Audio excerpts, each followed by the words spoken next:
Hello everyone, आज के इस वीडियो में हम जानेंगे कि डायरेक्शन ऑफ फ्रिक्शन फोर्स क्या होता है जब हमारा ऑब्जेक्ट क्या करता है तो रोलिंग मोशन करता है। ठीक है, मैं उम्मीद करता हूं कि आप इस बेसिक कंसेप्ट से अवगत हैं कि किसी भी ऑब्जेक्ट को, जैसे कोई स्फीयर है या कोई ऑब्जेक्ट है, ठीक है, ये ऑब्जेक्ट इस सरफेस पे रोल करे तो रोल करने के लिए, यूनिफॉर्म रोलिंग के लिए जो कंडीशन होता है, क्या होता है कि जब रोलिंग होता है तो ये ऑब्जेक्ट क्या करता है तो रोटेट भी करता है, ठीक है, और ये ऑब्जेक्ट जो है सो ट्रांसलेट भी करता है। दोनों मोशन रोलिंग के केस में क्या होता है कि रोलिंग जब होती है, आपको पता है कि रोलिंग में दोनों मोशन है, ट्रांसलेशन भी है, ट्रांसलेशन भी है ऑब्जेक्ट का, अबाउट द ट्रांसलेशन है, और प्लस क्या है तो रोटेशन। दोनों मोशन साइमल्टेनियसली होता है जब कोई ऑब्जेक्ट क्या करता है, आपका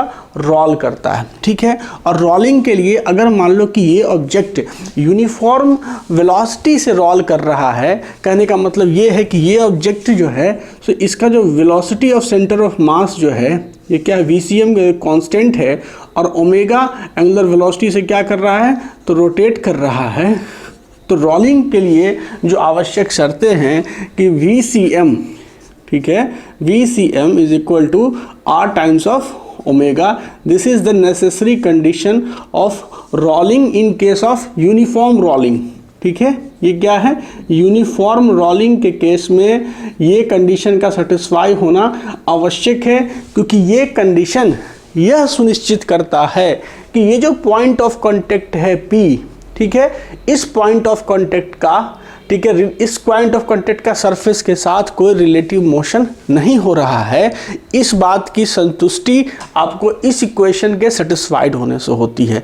तो ये जो केस होता है ये यूनिफॉर्म रोलिंग का केस होता है जब ऑब्जेक्ट पे कोई नेट रिजल्टेंट फोर्स एक्ट नहीं कर रहा होता है, और उस स्थिति में आपको फ्रिक्शन फोर्स, इस पॉइंट पे फ्रिक्शन फोर्स के होने की कोई आवश्यकता नहीं होती है। मेरे कहने का ये मतलब है कि अगर फ्रिक्शन फोर्स यहाँ ज़ीरो भी रहेगा, ठीक है, या ज़ीरो ही रहेगा, तो अगर ये कंडीशन अगर सेटिस्फाइड होता है तो ऑब्जेक्ट यूनिफॉर्म रोलिंग करेगा।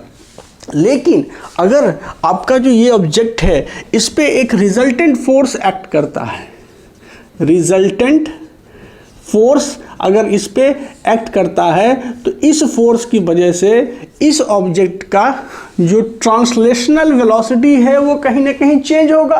तो इसका मतलब है कि इसका जो सेंटर ऑफ मास होगा ACM, उसका एक्सीलरेशन, उसके पास क्या होगा, एक्सीलरेशन होगा। बात को समझिए, अगर रोलिंग ऑब्जेक्ट पे एक नेट रिजल्टेंट फोर्स हमारा काम करता है तो वो रिजल्टेंट फोर्स इस ऑब्जेक्ट के ट्रांसलेशनल वेलोसिटीज़ को, ट्रांसलेशनल स्पीड को चेंज करेगा।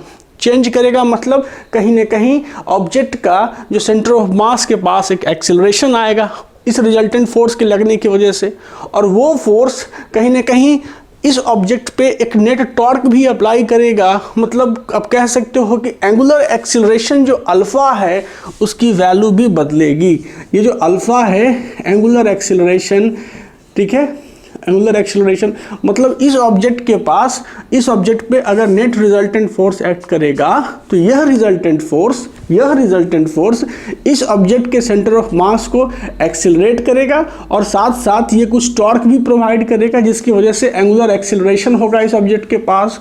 और उस स्थिति में अगर आप यूनिफॉर्म रोलिंग खोजते हो तो क्या होता है कि उस स्थिति में ये जो पॉइंट ऑफ कांटेक्ट के पास क्या होता है, स्लाइडिंग टेंडेंसी आ जाती है, स्लाइडिंग टेंडेंसी आ जाती है, टेंडेंसी आ जाती है। कब? जब इस पे रिजल्टेंट फोर्स काम करता है। और जब स्लाइडिंग टेंडेंसी आ जाती है तो आपको पता है कि उस टेंडेंसी को अपोज करने के लिए फ्रिक्शन फोर्स पिक्चर में आता है ताकि उस पॉइंट पे स्लाइडिंग ना हो, ठीक है। और तब जो डायरेक्शन ऑफ फ्रिक्शन फोर्स होता है वो इस बात पर निर्भर करता है कि इस पॉइंट ऑफ कांटेक्ट पर, जहाँ पे कि रोलिंग ऑब्जेक्ट सरफेस के साथ कांटेक्ट में है, यहाँ पे पॉइंट P पर स्लाइडिंग टेंडेंसी किधर है। अगर स्लाइडिंग टेंडेंसी आपका इस साइड है तो फ्रिक्शन फोर्स इधर लगेगा, अगर स्लाइडिंग टेंडेंसी आपका इस साइड है तो फ्रिक्शन फोर्स इधर लगेगा। तो ये बेसिक चीज़ है। साथ में आप ये भी समझ जाएं कि अगर नेट रिजल्टेंट फोर्स एक्ट कर रहा है तो ऑब्जेक्ट के पास सेंटर ऑफ मास के पास एक्सेलरेशन है और साथ में एंगुलर वेलोसिटीज है, तो केवल इस कंडीशन के सेटिस्फाइड होने पे हम ये नहीं कह सकते कि रोलिंग होगी, क्योंकि नेट रिजल्टेंट फोर्स एक्ट कर रहा है तो ये यूनिफॉर्म रोलिंग का केस नहीं रहेगा। और उस केसेस में आप इसको डिफ्रेंशिएट करोगे जब इस इक्वेशन को, तो ACM is equal to R into alpha, ये कंडीशन का सेटिस्फाइड होना भी आवश्यक है। तो ये कंडीशन पिक्चर में क्यों आया? ये कंडीशंस पिक्चर में इसलिए आया क्योंकि ऑब्जेक्ट पे क्या हो रहा था, नेट रिजल्टेंट फोर्स एक्ट कर रहा था, जिसकी वजह से ऑब्जेक्ट का सेंटर ऑफ मास में एक्सेलरेशन की टेंडेंसी थी, साथ में उस फोर्स की वजह से कुछ टॉर्क भी एक्ट कर रहा होगा। तो ऑब्जेक्ट जो ओमेगा यूनिफॉर्म स्पीड से रोटेट कर रहा था, उसका अब एंगुलर एक्सेलरेशन आएगा। तो हमको रोलिंग के लिए केवल इस कंडीशन के सेटिस्फाइड होने से काम नहीं चलेगा, हमारे साथ ये भी कंडीशन सेटिस्फाइड होना होगा, तब हम कहेंगे कि रोलिंग हो रही है, प्योर रोलिंग हो रही है। और आपने ये भी देखा कि फ्रिक्शन फोर्स हमेशा स्लाइडिंग टेंडेंसी को अपोज करने के लिए आएगा। अगर ये रिजल्टेंट फोर्स लगना बंद हो जाए तो क्या होगा, स्लाइडिंग टेंडेंसी खत्म। स्लाइडिंग टेंडेंसी खत्म मतलब फ्रिक्शन फोर्स यहाँ पे खत्म, फ्रिक्शन फोर्स की यहाँ पे अब कोई आवश्यकता नहीं है। तो फ्रिक्शन फोर्स इसीलिए पिक्चर में आता है क्योंकि नेट फोर्स लगने की वजह से पॉइंट ऑफ कांटेक्ट के पास एक स्लाइडिंग टेंडेंसी आ जाती है। ठीक है, अब देखो फ्रिक्शन फोर्स जो पिक्चर में आया स्लाइडिंग टेंडेंसी को रोकने के लिए, वो स्टैटिक फ्रिक्शन फोर्स होगा या काइनेटिक फ्रिक्शन फोर्स होगा? तो अगर स्लाइडिंग नहीं हो रही है तो यहां पे आपका स्टैटिक फ्रिक्शन फोर्स पिक्चर में आएगा। कौन सा फ्रिक्शन फोर्स पिक्चर में आएगा? स्टैटिक फ्रिक्शन फोर्स पिक्चर में आएगा।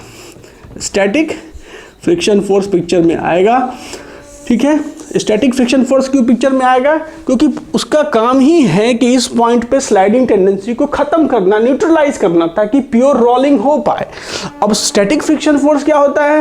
ये एक सेल्फ एडजस्टेबल फोर्स है, तो आप उसका मैग्नीट्यूड ऐसे नहीं बता सकते हो कि मतलब इसकी मैग्नीट्यूड क्या होगी, ये मैक्सिमम म्यू इंटू एन नहीं ले लोगे। हाँ, अगर इस पॉइंट के पास स्लाइडिंग टेंडेंसी होगा तो क्या पिक्चर में आएगा? काइनेटिक फ्रिक्शन फोर्स पिक्चर में आएगा। ठीक है, काइनेटिक फ्रिक्शन फोर्स पिक्चर में आएगा।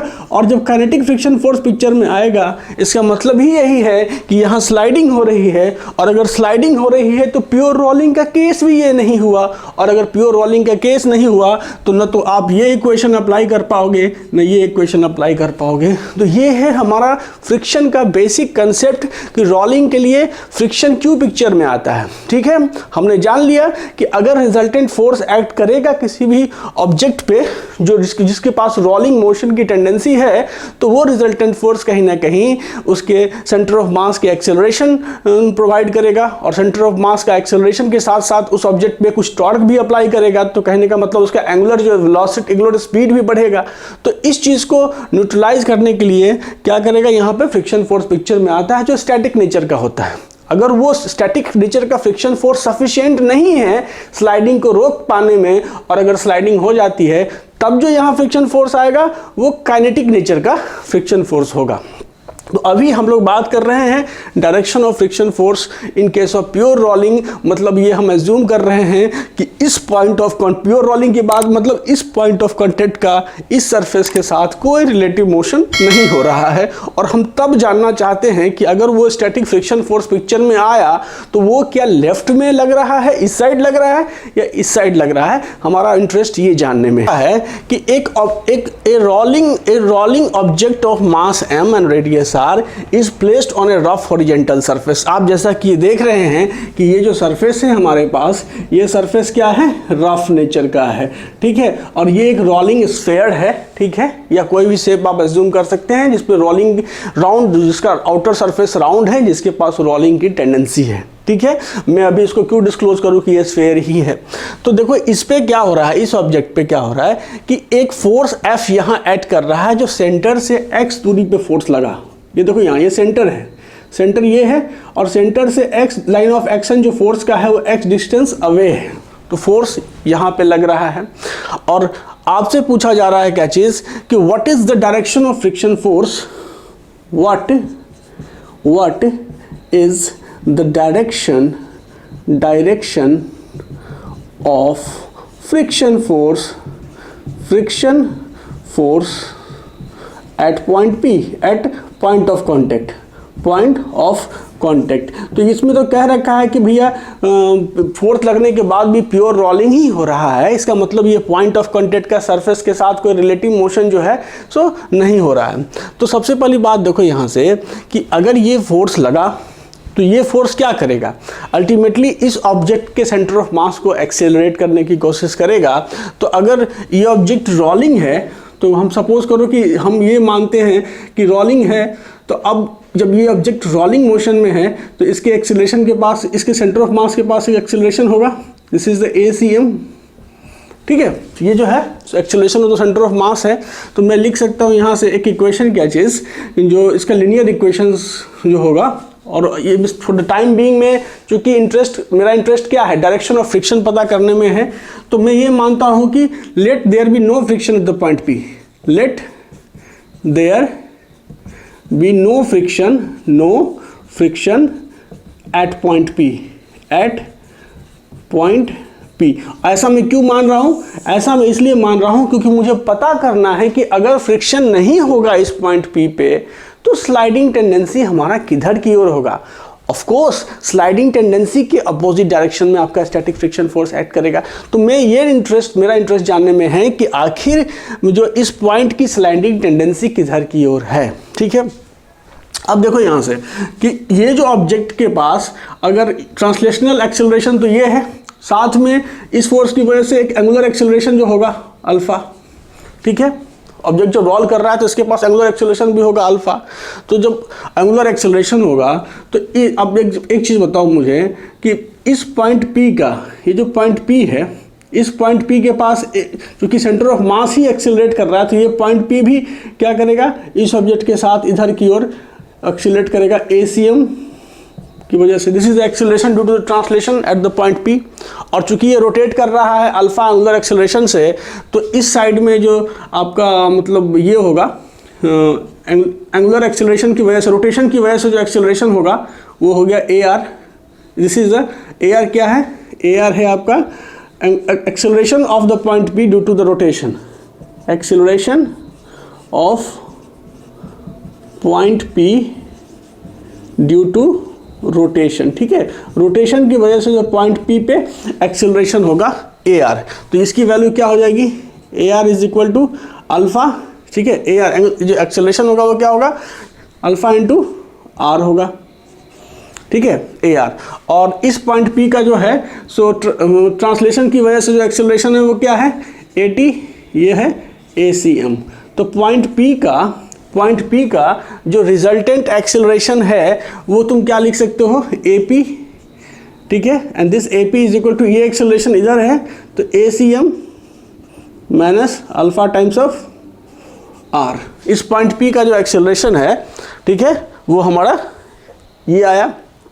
अब देखो यहाँ से कि ये फोर्स लग रहा है, तो इस फोर्स की वजह से इस ऑब्जेक्ट पे अभी नेट फोर्स यही लग रहा है। तो कहीं ना कहीं मैं ये रिलेट कर सकता हूँ कि force F is equal to mass of the object into acceleration of center of mass ACM, ठीक है, okay. Mass of the object into acceleration of centre of मास में लिख सकता हूँ।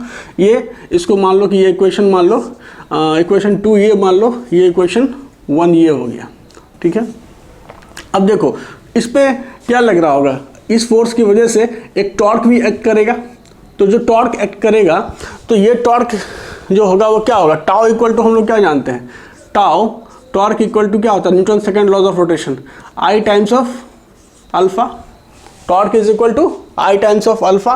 तो यहाँ से देखो कि टॉर्क की वैल्यू क्या हो जाएगी, तो यहाँ सेंटर के अबाउट टॉर्क क्या होगा इस फोर्स F का, F टाइम्स ऑफ x। मोमेंटाम क्या है इसका, x है, तो टॉर्क हो गया F into x is equal to I into यहाँ पे अल्फा, ठीक है, I इंटू यहाँ पे अल्फा आ गया। तो यहाँ से आप ये देखो, यहाँ से ये चीज़ निकल सकता है, ठीक है, I इंटू अल्फा। तो मेरे पास अल्फा की वैल्यू कितनी आ गई, F into x by I आ गया। This is the value of alpha. और सेंटर ऑफ मास का इक्वेशन यहाँ से क्या आ रहा है, ACM इज इक्वल टू, ये ACM है, this is equal to F by M। और साथ में हम ये भी कह रहे हैं कि ये जो है सो यूनिफॉर्म रोलिंग हो रहा है, ये ऑब्जेक्ट क्या कर रहा है, रोलिंग मोशन में है। तो रोलिंग मोशन में है तो हमने कहा कि यहाँ से कि ACM is equal to alpha times of r, ये इक्वेशन सेटिस्फाइड होगा। ये इक्वेशन क्या है, this is equation which it needs to be satisfied for the case of uniform rolling, ठीक है, क्योंकि ये इक्वेशन कहाँ से प्रोड्यूस हुआ, ये V equal to omega into r से ही ये इक्वेशंस निकल के आया है, ठीक है। इसको जब डिफ्रेंशिएट करोगे टाइम के रिस्पेक्ट में तो VCM इक्वल टू जो ओमेगा इंटू आर है, ACM equal to alpha times of r आएगा, ठीक है। इस इक्वेशन को आप समझ रहे हैं कहाँ से आया। तो यहाँ से देखो तो ACM की वैल्यू क्या है, F/m, और अल्फा की वैल्यू हमने निकाला है F into x by I into यहाँ से R, ठीक है। अब देखो यहाँ से मेरा इंटरेस्ट क्या जानने में है, ये जो नेट एक्सेलरेशन है पॉइंट P का जो एक्सेलरेशन है, ये एक्सेलरेशन क्या होगा। तो AP की वैल्यू क्या हो जाएगी, AP is equal to ACM minus alpha into r, और ACM minus alpha into are है तो मैं इसको लिख सकता हूँ कि F/m, ACM की वैल्यू कितनी है, यहाँ से देखो F/m माइनस अल्फा की वैल्यू कितनी है भाई, अल्फा की वैल्यू है F into x by I into यहाँ पे R। तो कहीं ना कहीं मैं अगर ले लूँ यहाँ से इसको F को कॉमन ले लेता हूँ, F/m ही मैं कॉमन ले लेता हूँ, ठीक है। तो ये क्या आ गया, F/m कॉमन ले लिया तो 1 माइनस और m x into are by ये I आ गया, ठीक है। F/m 1 minus m x into are by I आ गया, ठीक है। अब देखो यहाँ से कि K की जो वैल्यू है, I जो है मेरा क्या निकल रहा है कि जो AP की वैल्यू है acceleration of the point P जो है, ठीक है, पॉइंट P का जो एक्सेलरेशन है वो डिपेंड कर रहा है किस पे, x पे, और moment of inertia of the object, जो ऑब्जेक्ट रोल कर रहा है उस पर डिपेंड कर रहा है। तो पॉइंट P का जो स्लाइडिंग टेंडेंसी है वो डिफाइन करता है acceleration of the point P क्या है, this acceleration actually defines the sliding tendency of the point P। अगर इसकी वैल्यू पॉजिटिव आएगी, मतलब आपने माना है कि पॉजिटिव एक्सिस तो आपका इस तरफ है, तभी तो आपने ACM माइनस किया है, ये जो ACM minus alpha into are, मतलब AP को आपने माना है इधर की ओर, कब, जब ACM इधर की ओर था, मतलब positive direction of the axis क्या है, ये है। तो अब देखो यहाँ से कि अगर एक्सेलरेशन की वैल्यू पॉजिटिव आएगी, इस एक्सेलरेशन की वैल्यू अगर पॉजिटिव आएगी तो इस ऑब्जेक्ट पॉइंट P की स्लाइडिंग टेंडेंसी इधर, और इस स्लाइडिंग टेंडेंसी को अपोज करने के लिए फ्रिक्शन फोर्स बैकवर्ड लगेगा। तो कहीं ना कहीं आप ये देख रहे हो कि जो एक्सेलरेशन है पॉइंट P का वो डिपेंड कर रहा है कि किस पॉइंट पे फोर्स लगा है, सेंटर से कितनी दूरी पे फोर्स लगा है, x पे डिपेंड कर रहा है, और moment of inertia of the object पे डिपेंड कर रहा है, ठीक है। अब इसको आप ऐसे भी लिख सकते हो F/m into 1 minus m x into r, और मोमेंट ऑफ इनर्शिया को रेडियस ऑफ जायरेशन के टर्म में हम लिख सकते हैं mk² m, ठीक है, m इंटू mk², ठीक है। मोमेंट ऑफ मतलब रेडियस ऑफ जायरेशन के टर्म में, तो m से m कट जाएगा तो ये क्या हो जाएगा F/m into 1 minus x into are by k²। This is the final equation of the acceleration of point P, ठीक है। This is the final equation of the acceleration of the point P। अब देखो यहाँ से आपके पास cases आ रहे होंगे, क्या क्या केसेस आ रहे हैं उसको समझो जरा सा। आपके पास डिफरेंट केसेस आएंगे। इस पॉइंट P का एक्सेलरेशन तो आपने निकाल दिया, ठीक है। फ्रिक्शन को मैंने 0 एज्यूम करके इस पॉइंट P का एक्सेलरेशन निकाला AP, and this AP is equal to F/m 1 minus x into are by k²। k क्या है, तो k है radius of gyration, radius of gyration, ठीक है। मोमेंट ऑफ इनर्शिया को लिखते, I जो होता है वो क्या होता है m इंटू k² होता है ना, जहाँ k क्या होता है, रेडियस ऑफ जायरेशन होता है। तो इस टर्म्स में मैंने इस इक्वेशन को ला दिया। अगर एक्सेलरेशन जो AP है इसकी वैल्यू ग्रेटर देन 0 होगी, मतलब क्या होगा कि point P has a sliding tendency tendency towards right या टुवर्ड्स दिस डायरेक्शन, ठीक है। पॉइंट पी के पास स्लाइडिंग टेंडेंसी क्या होगी, इधर की ओर होगी, एंड सो द फ्रिक्शन कौन सा friction, static friction, so the friction will act to oppose this sliding tendency, the sliding tendency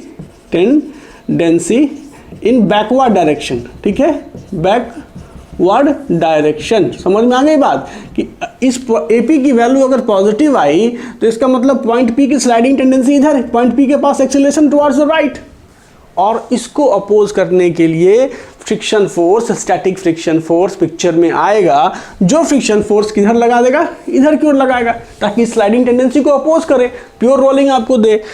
तो AP जब ग्रेटर देन 0 होगा, और ये कब ग्रेटर देन 0 होगा, तो जब 1 minus x into are by K square is greater than 0, and this leads to equation x into are is greater than के स्क्वायर। मतलब आप कह सकते हो यहाँ से क्या आया कि ये चला गया इधर, ये चला गया इधर, तो के स्क्वायर, सॉरी ये मैं गलत कर रहा था, ये आ गया 1 minus 1 is greater than x into are by K square, and this leads to K square greater than x into R. अगर ये कंडीशन सेटिस्फाइड होगा तो फ्रिक्शन क्या लगेगा, फ्रिक्शन विल बी बैकवर्ड। समझ में आ गई बात।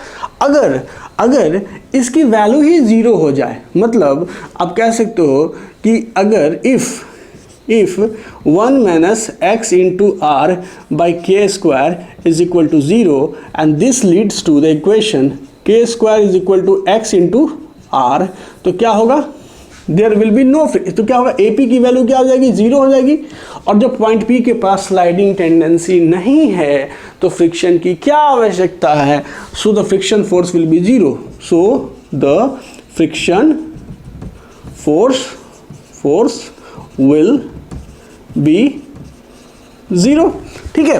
तो देखो, तुमने देखा कि जब ये आपका k square equal to x into are, के स्क्वायर मतलब जो आपका के का रेडियस ऑफ जनरेशन का जो स्क्वायर है, अगर एक्स क्या है, distance between the line of action of the force and the centre, जो है ऑब्जेक्ट का जो सेंटर है जिसके अबाउट ऑब्जेक्ट क्या करता है, रोटेट करता है, इसके बीच दूरी है इसके, और साथ में रेडियस ऑफ द जो आपका सर्किल है उसका मल्टीप्लिकेशन जो है अगर के स्क्वायर के बराबर है, तो द फ्रिक्शन विल बी 0।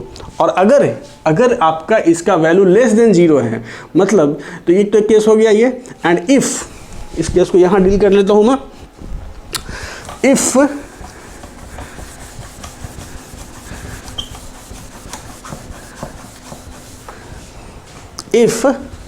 ये केस हो गया, इफ ये जो वैल्यू है 1 minus x into are by K square it is less than 0, अगर ये लेस देन 0 होगा, मतलब ये क्या कंडीशन होगा, 1 is less than x into are by K square, and this leads to K square से बड़ा होगा अगर एक्स इंटू आर, तो क्या होगा, इन दिस केस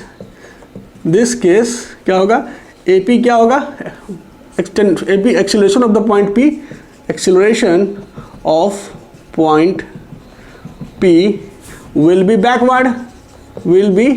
backward, ठीक है। ये क्या लगेगा, पॉइंट P का एक्सेलरेशन होगा इधर backward, and so the sliding tendency क्या होगा, so sliding tendency of point P will be backward, मतलब किधर, इधर की ओर, and hence the friction force will oppose it, friction will oppose this tendency and will act forward, ठीक है।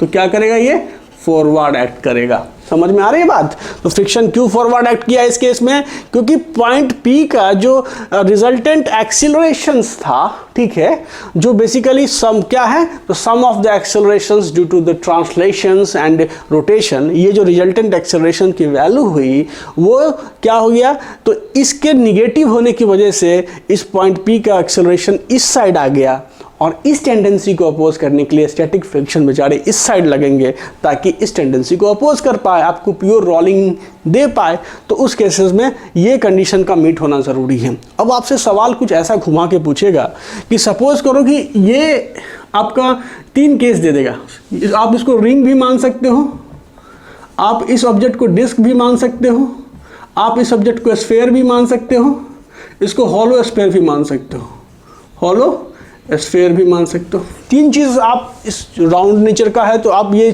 चीज़ें हो सकती है, ये ऑब्जेक्ट ये चीज़ें हो सकती है। तो रिंग होने की वजह से इसका मोमेंट ऑफ इनर्शिया क्या होता है, mr² होता है। मतलब रिंग होने की वजह से जो k की वैल्यू होगी इस केस में 1 आएगी, ठीक है। इस केस में रिंग होने की वजह से क्या आएगा, तो 1 आएगा। अगर डिस्क होता है तो k की वैल्यू क्या आ जाएगी, 1/2 आ जाएगी। स्फेयर होता है तो 2/5 mr² होता है तो 2/5 आ जाएगा। और होलो स्फेयर होगा तो k की वैल्यू 2/3 mr² होता है, ठीक है। तो 2/3 आ गया आपका। मतलब k की जो वैल्यू है वो जैसे जैसे आपका ये शेप बदल रहा है वैसे वैसे k की वैल्यू आपका चेंज हो जाएगा, ठीक है। k की वैल्यू क्या होगी, तो चेंज हो जाएगी। समझ में आ रही बात। मतलब ये बेसिकली क्या हो गया, तो ये हो गया आपको मतलब mk² होता है। मोमेंट ऑफ इनर्शिया की वैल्यू क्या होती है, I इज इक्वल टू क्या चीज़, I is equal to moment of k² into m। तो अगर आपका डिस्क है, अगर आपका रिंग है तो रिंग के केस में मोमेंट ऑफ इनर्शिया क्या होता है, mr² होता है। तो कहने का मतलब k² की वैल्यू क्या आ गई, r² हो गया। कब, जब ये रिंग हो गया। रिंग के केस में k² की वैल्यू हो गया r²। अगर आपका सपोज करो कि ये डिस्क है, अगर आपका ये ऑब्जेक्ट डिस्क है तो आप लिख सकते हो कि k² into m is equal to 1/2 mr²। तो इससे k² की वैल्यू क्या आ गई, k² की वैल्यू आ गई 1/2 r²। कब, जब ये डिस्क था, ठीक है। अगर आपका स्फेयर है, अगर ये ऑब्जेक्ट स्फेयर है तो स्फेयर के केस में क्या होता है, स्फेयर का मोमेंट ऑफ इनर्शिया 2/5 mr² होता है। तो मोमेंट ऑफ इनर्शिया I बराबर रेडियस ऑफ जाइरेशन पर square into m is equal to 2/5 mr²। इससे निकाल सकते हो k² की वैल्यू क्या आ गई, 2/5 r², ठीक है। कब, जब ये स्फेयर है। और जब ये हॉलो स्फेयर है, उस केस में I की वैल्यू क्या हो जाती है, I बराबर k² into m is equal to 2/3 mr²। तो यहाँ से k² की वैल्यू क्या आ गई, 2/3 r², ठीक है। तो k की जो वैल्यू है ये शेप के बदलते रहने से k की वैल्यू बदल रही है, k² की वैल्यू बदल रही है। यहाँ देखो, अगर ये रिंग था तो k² की वैल्यू r² आ गया। अगर ये आपका डिस्क हो गया तो 1/2 r² हो गया k² की वैल्यू। तो शेप जैसे जैसे बदल रहा है वैसे वैसे k² की वैल्यू बदल रही है। और आपका सारा फ्रिक्शन लगने का जो डायरेक्शन है वो किस इनइक्वालिटी पर डिपेंड कर रहा है, k² और x इंटू आर के रिलेशन पर डिपेंड कर रहा है। k² और x इंटू आर, ये दो टर्म्स है जिस पे फ्रिक्शन के लगने का डायरेक्शन डिपेंड कर रहा है। आपने खुद देखा है कि एक्सेलरेशन अगर पॉजिटिव था तो उस केसेस में क्या था कि फ्रिक्शन बैकवर्ड लगा, क्योंकि टेंडेंसी इधर थी। और बैकवर्ड लगने के लिए क्या कंडीशन फुलफिल होना है, k² greater than x into r, ठीक है। अगर फ्रिक्शन को नहीं लगना है तो ये जो पॉइंट P का जो टेंडेंसी है वो उसका एक्सेलरेशन 0 होना चाहिए, और 0 होने के लिए ये टर्म 0 होना चाहिए, मतलब k² equal to x into r होना चाहिए, तो फ्रिक्शन नहीं लगेगा। तो ये तो आपने देखा। अब मैंने सवाल दिया है कि मान लो कि ये जो ऑब्जेक्ट है वो या तो रिंग हो सकता है, या डिस्क हो सकता है, या स्फेयर हो सकता है, या हॉलो स्फेयर हो सकता है। तो उस केसेस में क्या होगा, तो k² की वैल्यू आप देख रहे हैं कि रिंग के केस में r² आ रहा है, और इसके केस में जो है डिस्क के केस में 1/2 r² आ रहा है, स्फेयर के केस में आपको 2/5 r² आ रहा है, हॉलो स्फेयर के केस में 2/3 r² आ रहा है। ये क्या है, हॉलो स्फेयर का केस है। अब मैं देखता हूं कि ये जो इनइक्वालिटी है, क्योंकि ये जो फोर्स है मैं ये मान रहा हूं कि r/2 डिस्टेंस अवे लग रहा है। मतलब ये जो फोर्स लगा इसका लाइन ऑफ एक्शन जो है और सेंटर से बीच की दूरी जो है x इक्वल टू क्या है, r/2 डिस्टेंस अवे है, ठीक है। ये हमारा सवाल में दिया हुआ मेंशन्ड है, ठीक है, कि फोर्स हमारा सेंटर से r/2 डिस्टेंस अवे है। This is mentioned in our problem.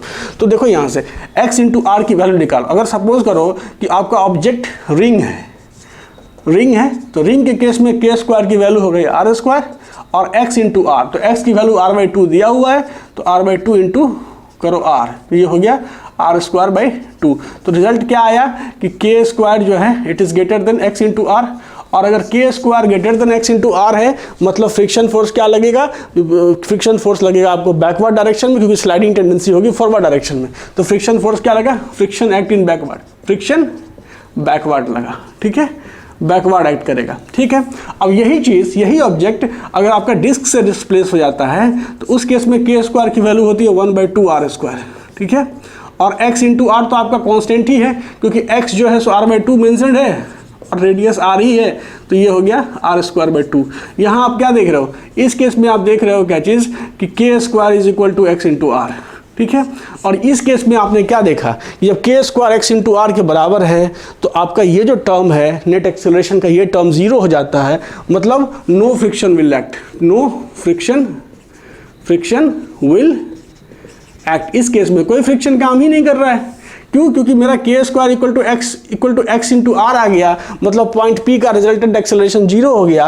Point P के पास स्लाइडिंग टेंडेंसी नहीं है, स्लाइडिंग टेंडेंसी नहीं तो फ्रिक्शन किस काम का, फ्रिक्शन आएगा ही नहीं पिक्चर में, इसलिए जो है सो डिस्क के केस में आपका यहाँ पे कोई फ्रिक्शन एक्ट नहीं करेगा।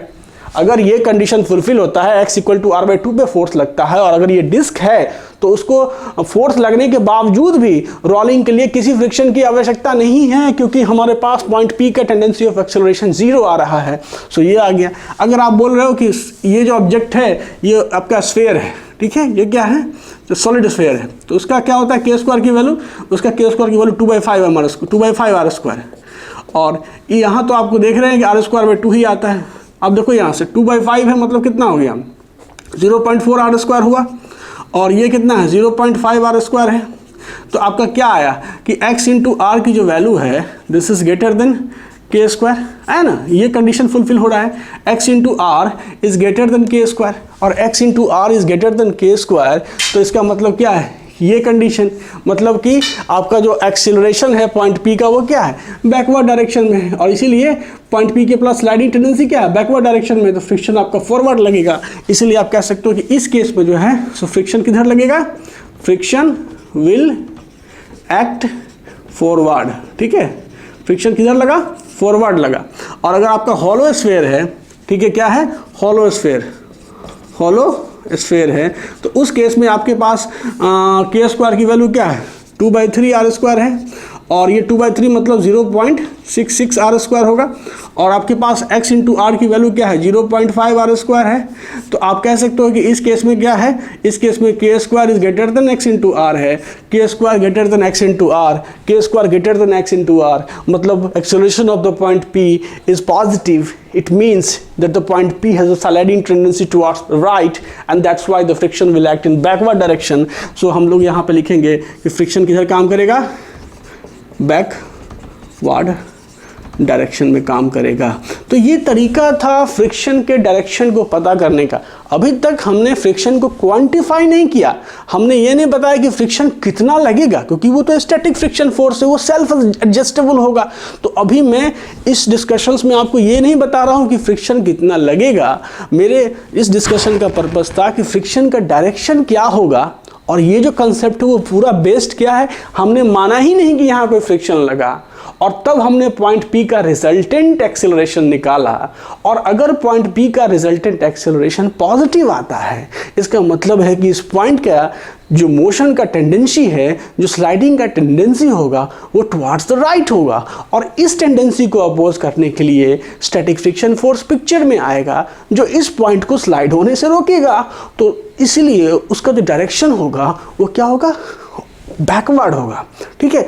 उस केस में जब इस पॉइंट P की स्लाइडिंग टेंडेंसी फॉरवर्ड है, अगर पॉइंट P की स्लाइडिंग टेंडेंसी बैकवर्ड है तो फ्रिक्शन फोर्स जो पिक्चर में आएगा वो उसको इधर की ओर जो है सो अप्लाई होगा, मतलब फॉरवर्ड डायरेक्शन में अप्लाई होगा। और अगर इस पॉइंट P के पास स्लाइडिंग टेंडेंसी ही नहीं है, इसके कहने का क्या मतलब है कि पॉइंट P के पास कोई रिजल्टेंट एक्सेलरेशन ही नहीं है, AP की वैल्यू जीरो है, तो उस केसेस में क्या होगा कि फ्रिक्शन फोर्स एक्ट की ज़रूरत ही नहीं पड़ेगी। जैसा कि हमने देखा कि जब हम इस ऑब्जेक्ट को एक डिस्क से रिप्लेस कर देते हैं और यहाँ जो फोर्स अप्लाई करते हैं x इक्वल टू r/2 पे अप्लाई करते हैं, तो उस केस में हमारे पास क्या था कि नो फ्रिक्शन इज रिक्वायर्ड, क्योंकि k square is equal to x into r का कंडीशन सेटिस्फाइड हो रहा था। तो आई होप कि आपको ये डिस्कशन समझ में आया होगा, और अगर नहीं समझ में आता है तो प्लीज़ इसको कमेंट करें ताकि हमें फीडबैक मिले। हम आपके वैल्यूबल फीडबैक के हिसाब से अपने कंटेंट को सुधारने की पूरी कोशिश करेंगे। Friends, thank you very much.